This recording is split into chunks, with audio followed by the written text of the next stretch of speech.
Nag-join ako ng Sunset Cruise Yacht Party ng Red Whale Boracay and medyo nainis ako. Kasi usually pag ganito, hindi friendly yung mga staff, hindi masarap yung food. Kaya nainis ako kasi mali ako this time. Kasi hindi ko na-experience yun sa yacht party na to. Sobrang solid nung experience. Kaya masasabi ko na ito yung pinaka-highlight ng solo Boracay travel ko. Share ko sa inyo yung facilities, activities na included, yung drinks and snacks, yung party, and yung mga staff din. So watch nyo hanggang dulo para makita nyo yung rates and kung saan ako nag-book. Umpisahan natin sa yacht, bagong-bago, comfy yung mga couch nila, may sunbathing bed, may rooftop beach bed, and ang daming Instagrammable spot. Tapos meron din dalawang functional and malinis na CR. And may iba kami nakasalubong na yacht na nagsa-sunset cruise din, pero mas malaki yung yacht ng Red Whale. Next yung activities. Ito yung sunset cruise na ang daming water activities na pwedeng gawin. Like snorkeling. Ayan, ang cute pa ng mga gears na provided nila. Pwede ka rin mag-slide or rooftop diving. Pwede ka din mag-crystal kayak and paddle boarding. Tapos may pa-speedboat pa sila and even free diving. Ayan si Sir Fev, yung certified diver na magtuturo sa inyo ng free diving. Ayan yung tinry ko din aside do sa ibang activities. And I felt safe kasi kahit anong water activities yung ginawa ko, may life vest, tapos may mga lifeguard din na kasama sila.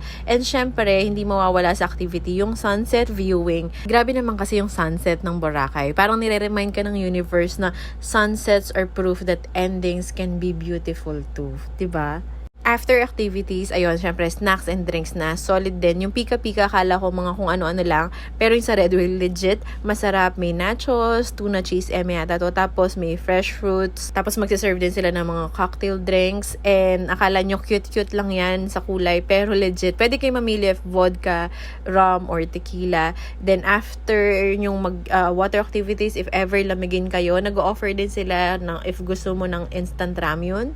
Actually, pag sampa pa lang, magsaserve na sila ng juice, tsaka yung mga cookies, wafer. Hindi ka talaga magugutom sa cruise na to. And muntik pa nga ako mag-full vlog dyan, charot. Then, usapang party naman tayo. Yung sound, syempre, hindi yan yung parang nagpe-play lang from phone, tapos hihinto yung party kasi may ads, yung tumutugtog. Kasi yung sa Red Whale, may DJ on board. Kaya party feels talaga. Lahat na patayo and napasayaw nila. Tapos may water gun war pa. So, ang sayo nung part na yon, pwede mong basahin kahit sino. If kasama nyo yung mga ka-work nyo. So, chance nyo nang tira-tirahin yung ayaw nyong katrabaho.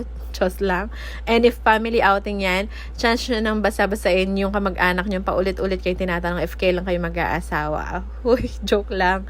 Pero hindi, joke lang talaga. Pero at least, ayan, ma-enjoy nyo talaga and hindi boring. Then, syempre, yung mga staff ng Red Whale Boracay. Kasi pag sampa nyo pa lang, warm welcome na, napaka-accommodating nila. Hindi sila umiiwas makipag-eye contact. Alam nyo yun?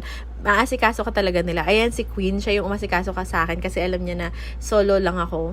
Pero lahat din naman sila napaka-friendly, i-offer nila talaga na picturean ka, ganun. Which is perfect, lalo na sa mga solo traveler like me. Pinaka the best yung energy nila, as in mahahawa ka, tapos feeling instant tropa ko lahat sila. Wala akong masabing negative kasi wala naman talaga. Kung meron man, magsasuggest ako na sana magkaroon sila ng schedule na as in puro solo joiner lang. Yung hindi pwedeng group, hindi kasama yung mga family or couples, as in puro solo traveler lang. Para magsama-sama naman yung mga hindi kayang ipaglaban, di ba? Let me know in the comments kung bet nyo yung ganon. And ito na nga yung tanong ng lahat, magkano ba? So, nung pumunta ako noong October, 2,000 pesos lang yung rate nila kasi soft launching. Sana all sino soft launch, di ba? Pero ngayon, 3,000 pesos lang yung rate ng sunset cruise nila and 2,500 para sa morning cruise. For me, sulit na yon sa water activities pa lang tsaka sa food and drinks. And syempre yung overall experience, sulit na talaga yon. Kaya if magbaboracay kayo, huwag nyo kalimutan na isama to sa mga list ng gagawin nyo sa Boracay. So to book, mag-PM lang kayo sa Facebook page ng Red Whale Boracay